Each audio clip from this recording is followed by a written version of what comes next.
Thank you, David. That was fabulous, and I know there'll be some questions to you.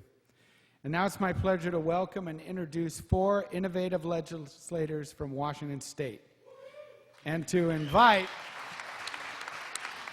their comments on how we might bring clean elections to our state. We have with us tonight State Senator Jim Castema from the 25th Legislative District, Puyallup. He was elected to the House in 1996 and then the State Senate in 2000. Representative Mark Milosha. Representing the 30th Legislative District, Federal Way area, is a tireless advocate for campaign finance reform. Representative Shay Shaw Burke. From the 33rd Legislative District, Normandy Park, who has served in the State House since 1999, and Senator-elect Eric Omig.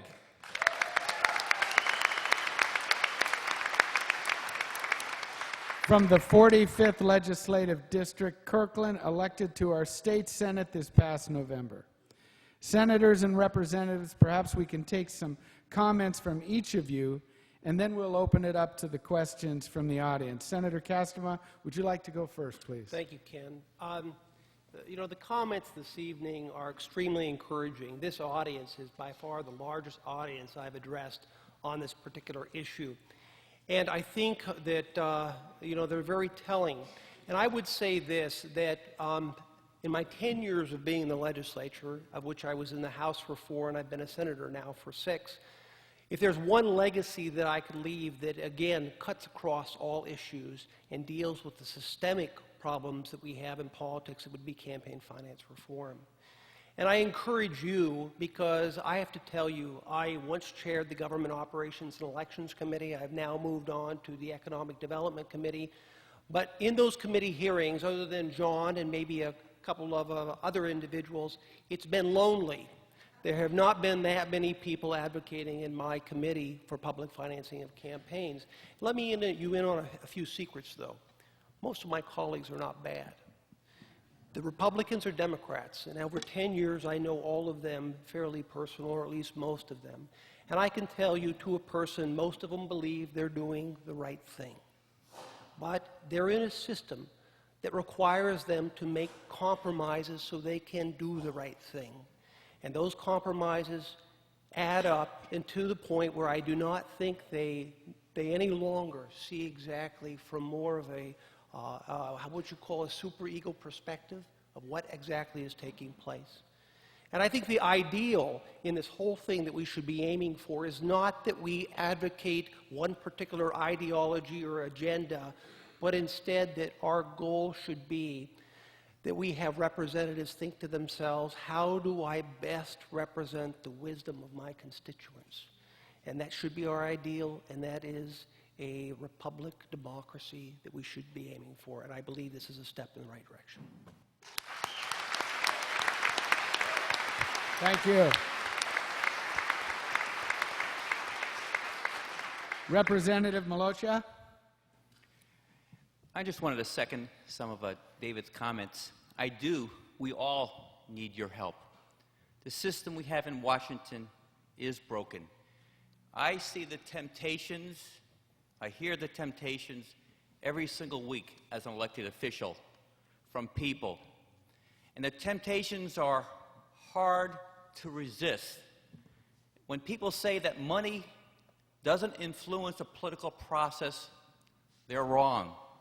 It happens all the time. I'm worried about my own integrity each and every day. I have to test myself to see if I'm doing the right thing for the right reasons, or because that guy has a whole bunch of money he can use either for me or against me. I fight that all the time. And I'm also worried about my party, the Democratic Party. We have, as a party, the same temptations. And now our party has raised so much money. We've become very good at raising money in this state. I'm worried about the consequences of that. I need your help. My goal is for Washington State to have the most trustworthy, the elected officials with the most integrity. But we can't have that unless we do something about all this money. Again, keep up the fight. I hope you all stay engaged with this. Don't stop this year.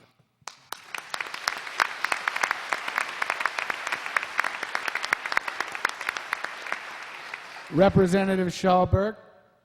Thank you. It is really a privilege to be here with these other folks who've accomplished so much, who educate us, inspire us, but you are the ones. You're hearing this message over and over again. It is great to be among friends. Passing legislation in Washington State this coming session to help us rein in the kind of money laundering that we saw in judicial elections last year is going to be very, very difficult. I wish that I were a publicly financed candidate. I've run 6 elections, I've raised thousands of dollars, and I know that the reason people give me money is to exert influence over my decision making. I do my very best to stand up to that and do the right thing, but it is inescapable. You know, last year we had 3 Supreme Court races. Did anybody here notice? Do you know that for those 3 seats, over $5 million in campaign contributions, both direct and indirect through independent expenditures, were spent on those 3 seats? Does anybody think that maybe a seat was trying to be bought? Okay, so I will be a co-sponsor, have been in the past, of public financing for all elections. But you know what? The folks who don't...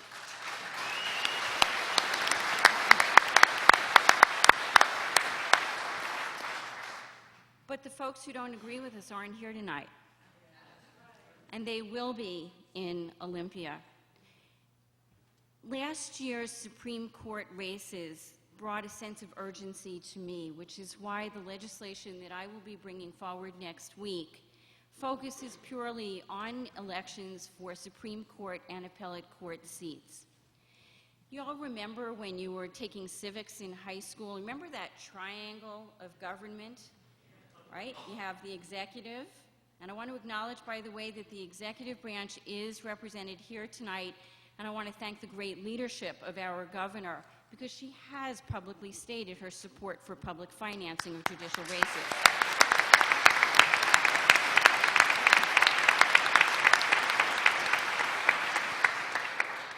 Okay, back to Civics 101.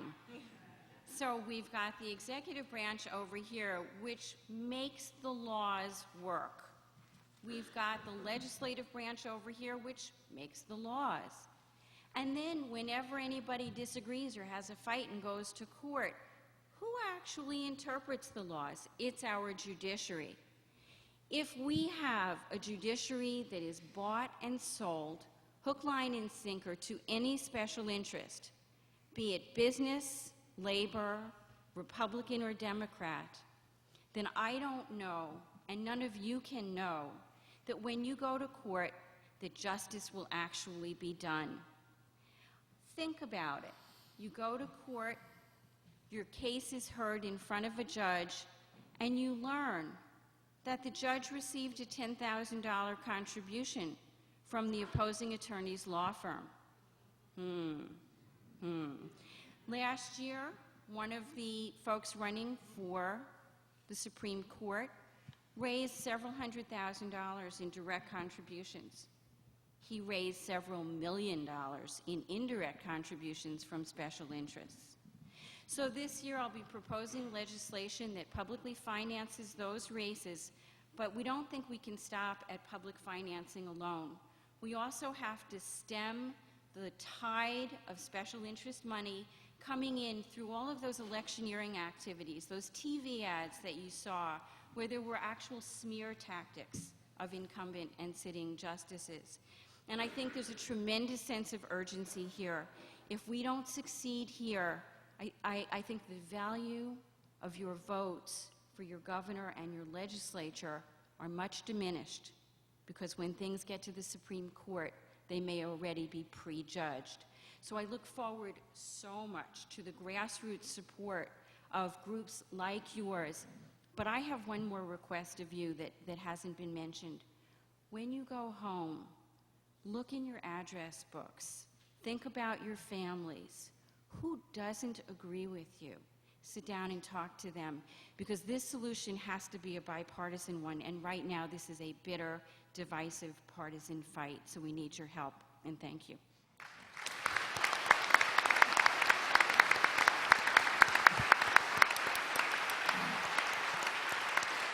Senator-elect Omeg. Thank you. I'm newly elected to the state Senate, and I ran a campaign last year. In many ways, I'm a beneficiary of the current system because my race was targeted in a swing district, and I got a lot of money from people that didn't live in my district. In fact, a lot of money from people that didn't even live in Washington State.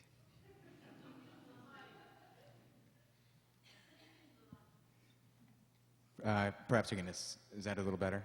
Yes. Fantastic. So the kingmakers, in some sense, are powerful people, and Ken's a very powerful man, and unusual in that he's using his power for good. But in fact, a campaign is actually really, for every election, is two campaigns. There's the first one where you talk to kingmakers and you ask them for money, really big checks. There are campaign contribution limits, but for most people it might as well be infinity. For a guy like Ken, it's not too bad. He can write that check. In fact, even in his joke, he said he wanted to write checks for $1,000 here. And I don't think too many people in this room write regularly $1,000 checks. We're all here and we see why clean elections are so important. And Representative Valentino talked about how much they like it and all the other people who like it. But to make this thing happen, we actually have to identify who doesn't like it. And when you're most powerful, kingmakers, the people with the most power have the most to lose by changing the system. And that's what we're up against. And there's another element, and that was a thing that called education. Because on the campaign trail, you really do speak in 30-second sound bites. I'm at a door, the dog is barking, the phone is ringing, my kid is crying, what do you have to offer me? I want to save democracy.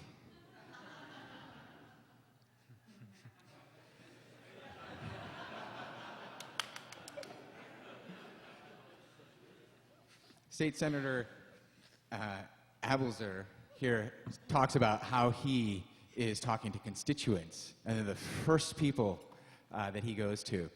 I'm not even sworn in yet. I've been down setting up my office and having meetings and working with staff and lobbying for committees to get on. One of the reasons I ran for this job is because I believe in clean elections. So I lobbied to get on the very committee that Senator Castro has recently left.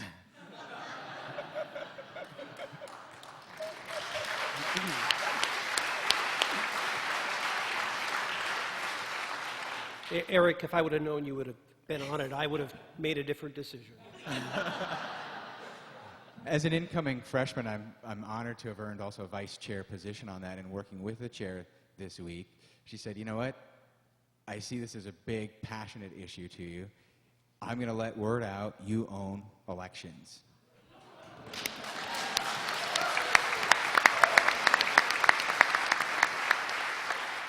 So that said, my door is always open, and this will be a call that I will take. And I want to just end on a little note that when I checked in with my assistant earlier today, I said, how are we doing on the meeting queue? And she said, well, we have your calendar filled and 60 people in the queue. I said, how many are constituents? 0. And she said, I quit answering the phone. Thank you. So Craig Salins is going to come up and share a couple thoughts. I'd like to comment again on the incredible courage and passion of these folks up here. They are inspiring. Craig.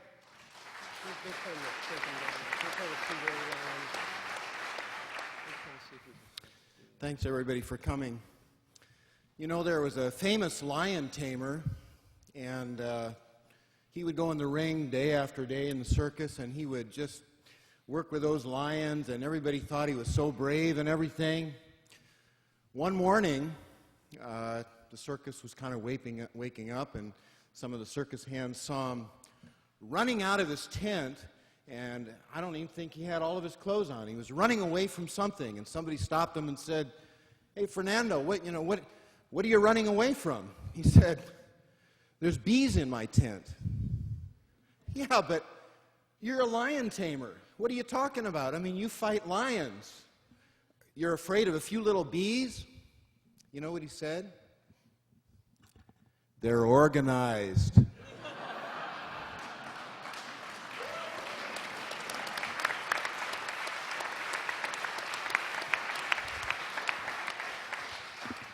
You know, Ken, before we get on to some questions, maybe it'd be appropriate for the members of the Washington Public Campaigns Board to just stand and be recognized.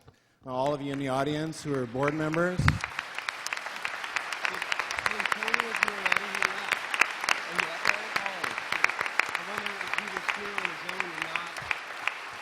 This is one of the hardest working group of people that it's ever been our privilege to work with. But beyond that, how many of you, and let me ask you to stand also, how many of you have attended a outreach speaker training by Washington Public Campaigns? Could we have you stand? Look around, folks. How many of you are willing to become trained as outreach speakers or organizers, or host a gathering in your living room, or talk to your friends and neighbors? Would you please stand?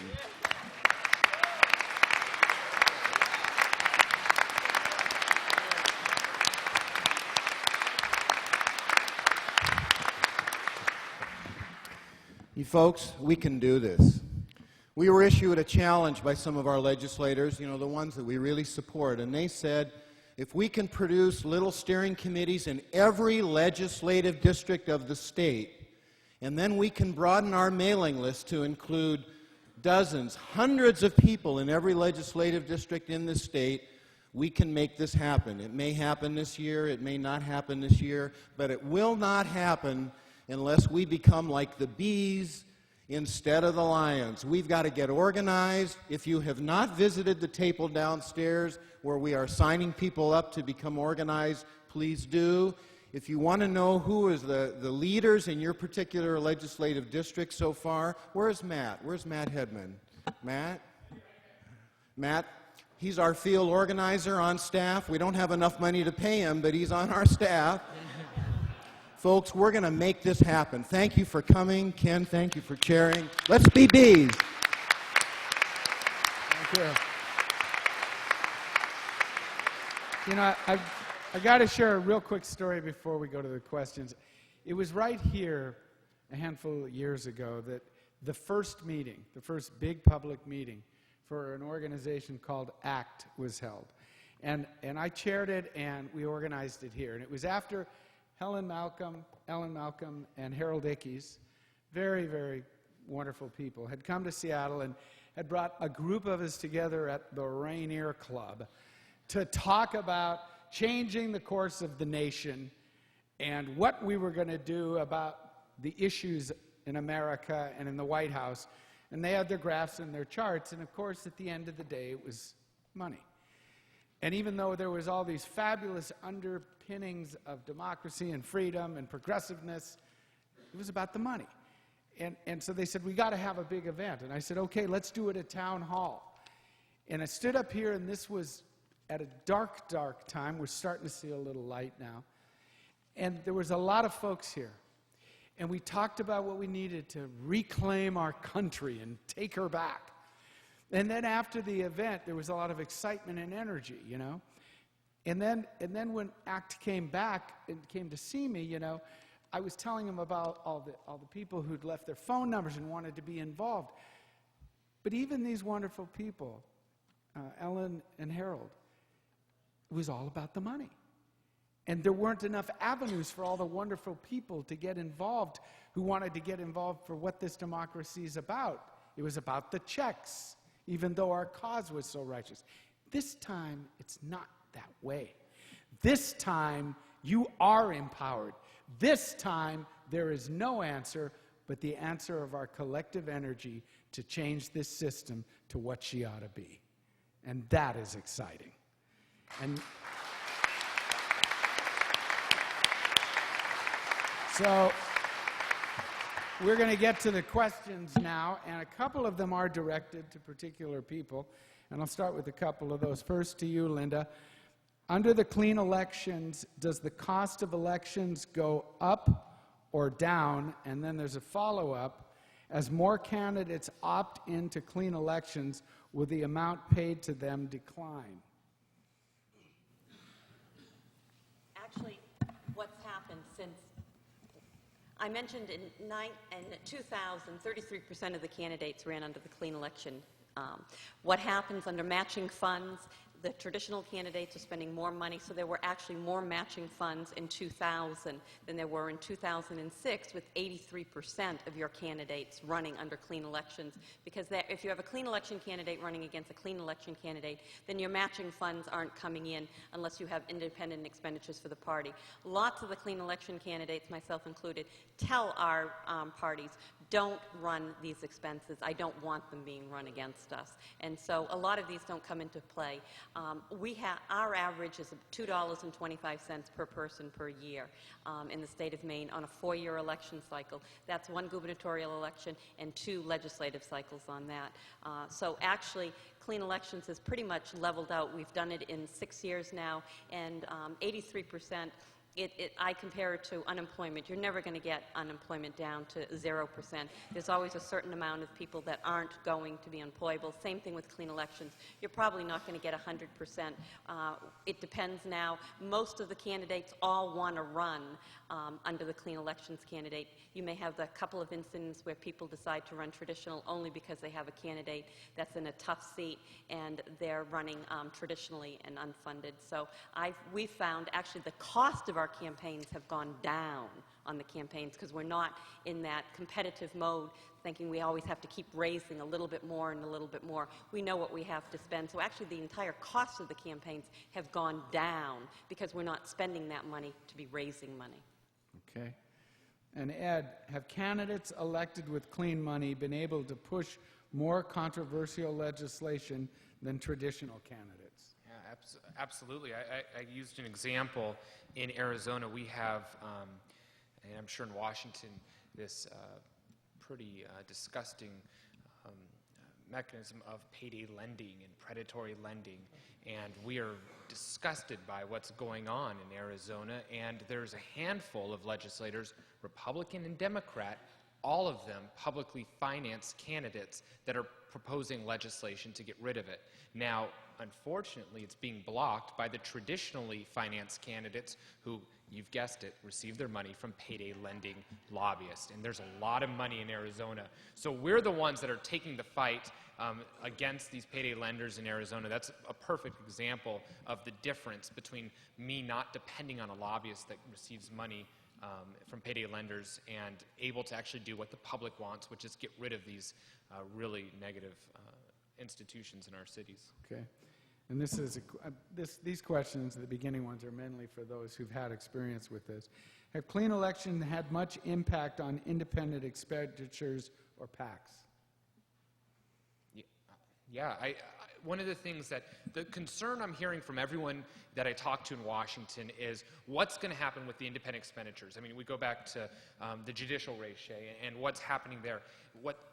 The models that we can prove in Maine and Arizona is that because of matching funds, because of this mechanism of matching funds, it disincentivizes the ability or the need for an independent expenditure to occur on behalf of a candidate. It takes away that bargaining power from a corporate entity or a lobbyist entity to do these independent expenditures. And what we've seen in Arizona, when I ran in 2004, I maxed out my matching funds. And basically the independent groups that wanted to see me lose saw that their money spent, which completely was matched dollar to dollar to me, up to 3 times the amount of my general money, was useless. They did their own campaigning. They sent out their own mailers that were off message, that had bad pictures of their candidates, that were usually big paragraphs. They were ineffective.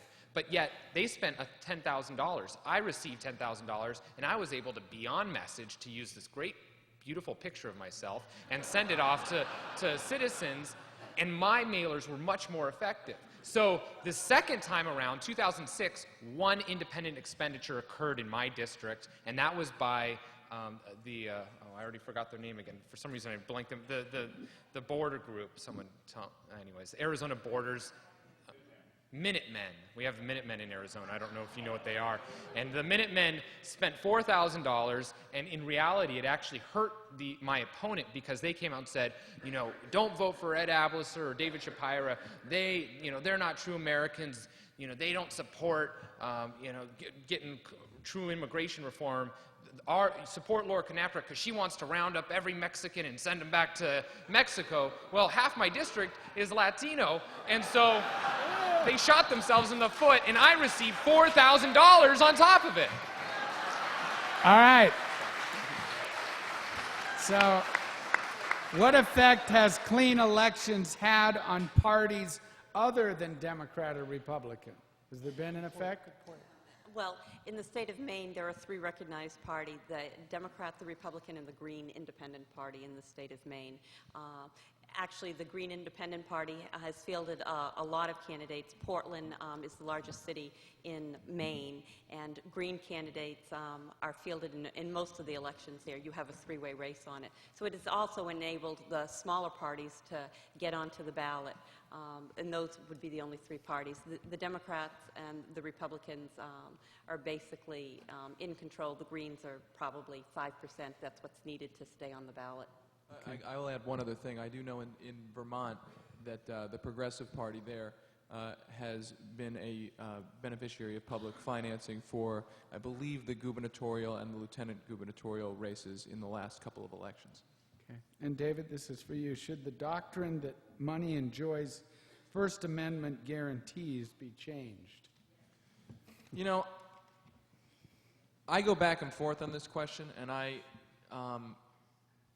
don't really have I'm really conflicted about this. I guess what I would say is that we can get a more perfect system without having to change the Constitution or change the U.S. Supreme Court's interpretation of the Constitution. I mean, my feeling is that money will always get into the process, no matter what you write into law at any time. It's always going to get in.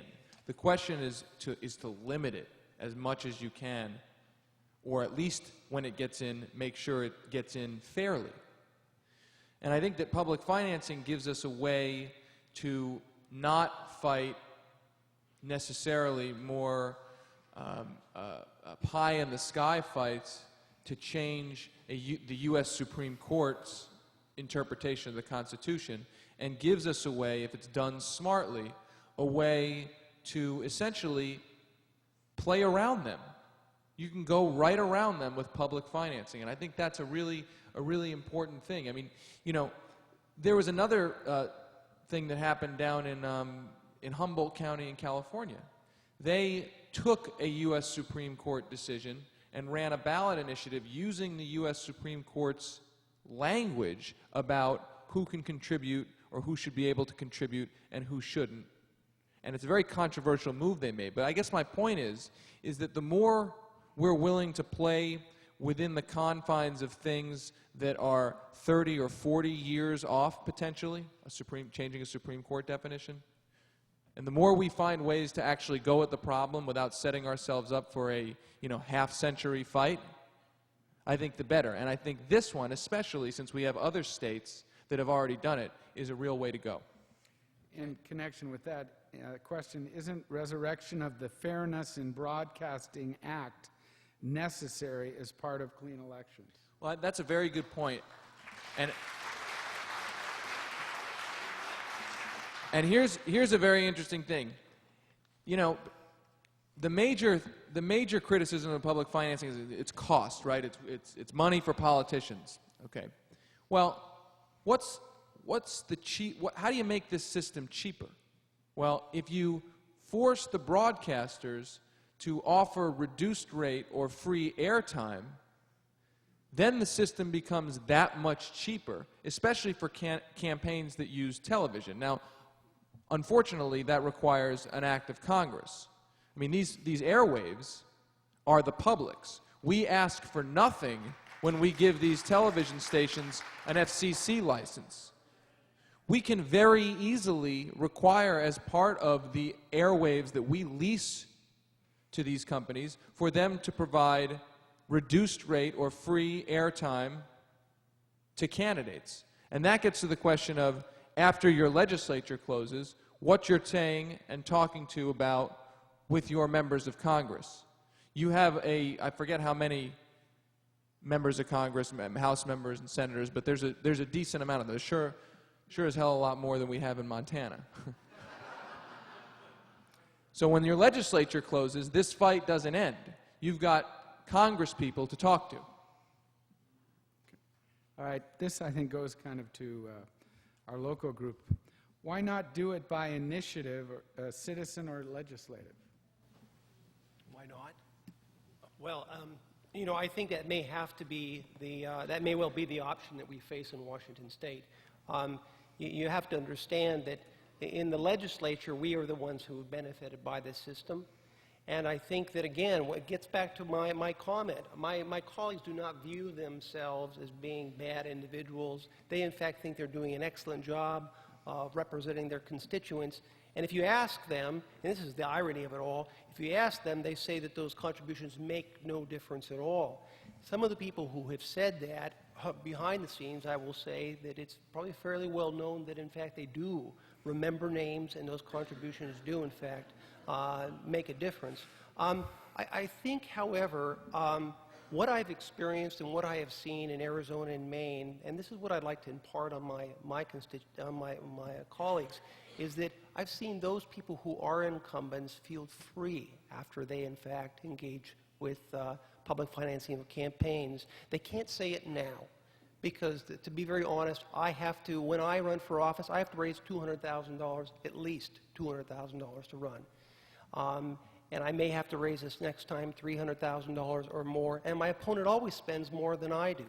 So there is a tremendous amount of money involved, and for me to, in fact, criticize that very system can, I think, put me in jeopardy with some of those contributors, and also I think you have to remember the party relies on that system.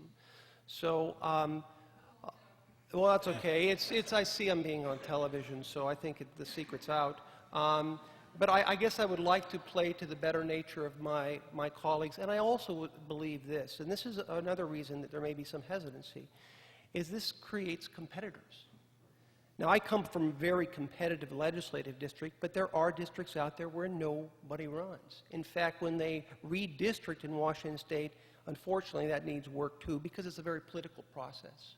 They do create very safe districts, and then they create districts that aren't quite as safe, and I know Mark's very familiar with that.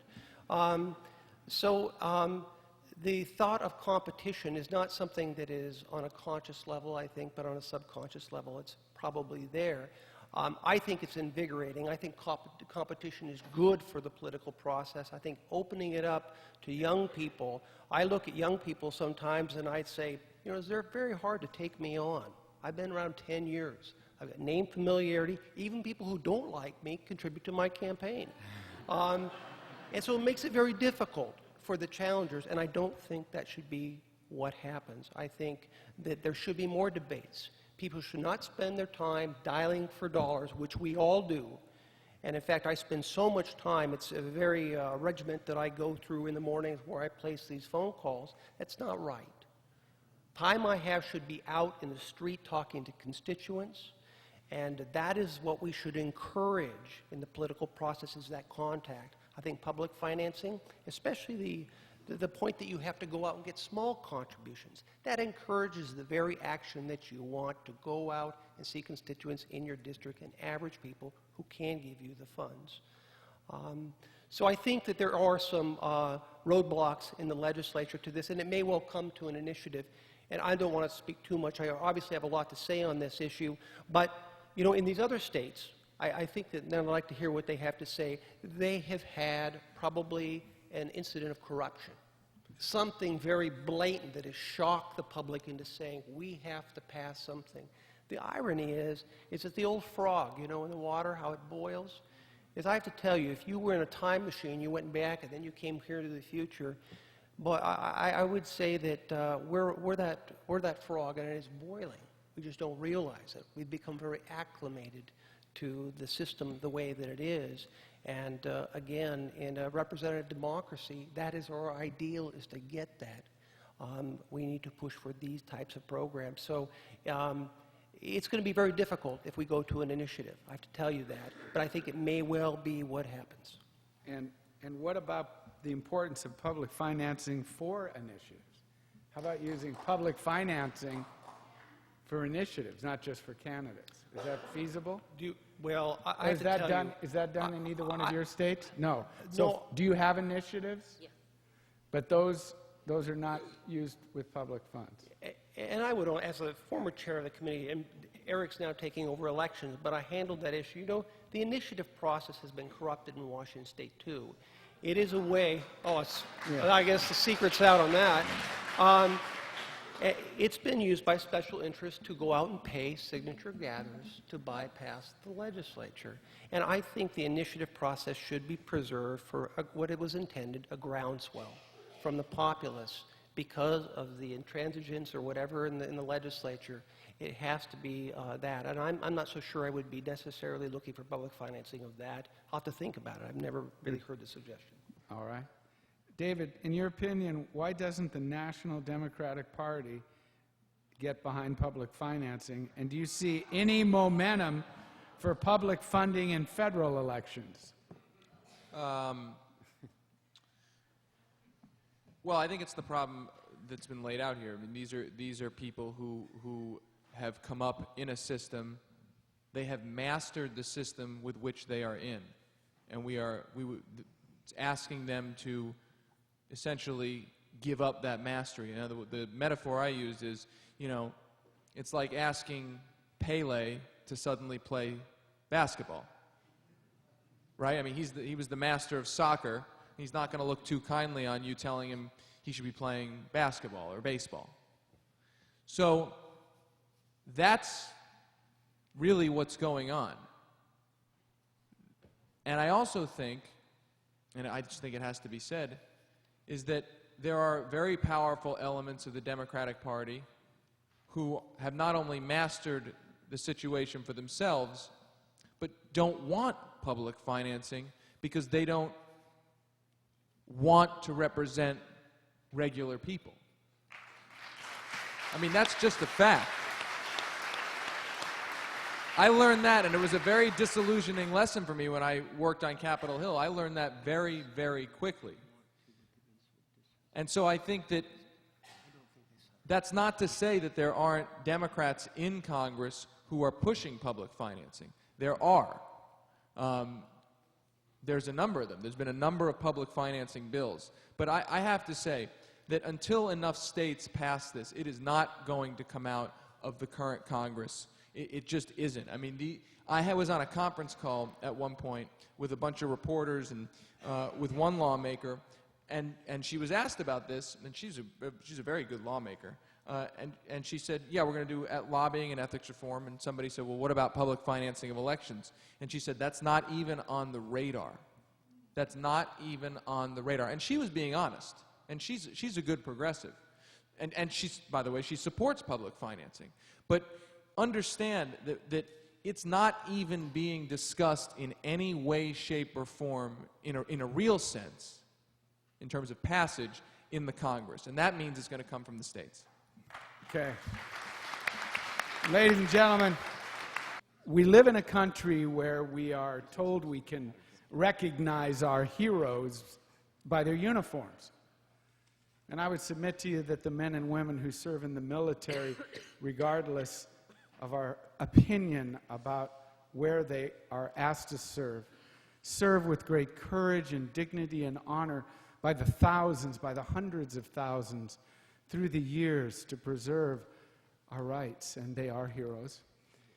and those who would run into a burning building to save a life. You know, when they were coming out of those towers on 9/11, thundering out, the firemen and women were going up. And those who would take a bullet for you and I on the street, most of them are heroes too. And I guess some people think that people bouncing basketballs and throwing footballs are heroes, and you tell who they are by their uniform. But I don't think that's how you identify a hero. I think the uniform of a hero is worn on the inside. I think it's in simple acts of dignity and courage, daily kindness, and the capacity to care for others other than yourself, and to be part of the greater good of the pursuit of decency. And I know that I'm looking at a room full of heroes. We live in a world where we value gold and diamonds, I guess, because they're so rare and they get to be worth so much money because there's so few of them. But you know what the rarest thing of all is? It's you. It's every one of you. There's only one of you. There's only going to be one of you. You are the only opportunity in the history of the world for what you're going to bring to it. And what you've brought to it tonight is the hope for tomorrow. That tomorrow's America will be a little better than today's. That the dreams of yesterday could become the realities of tomorrow. Let's make it happen. Thank you.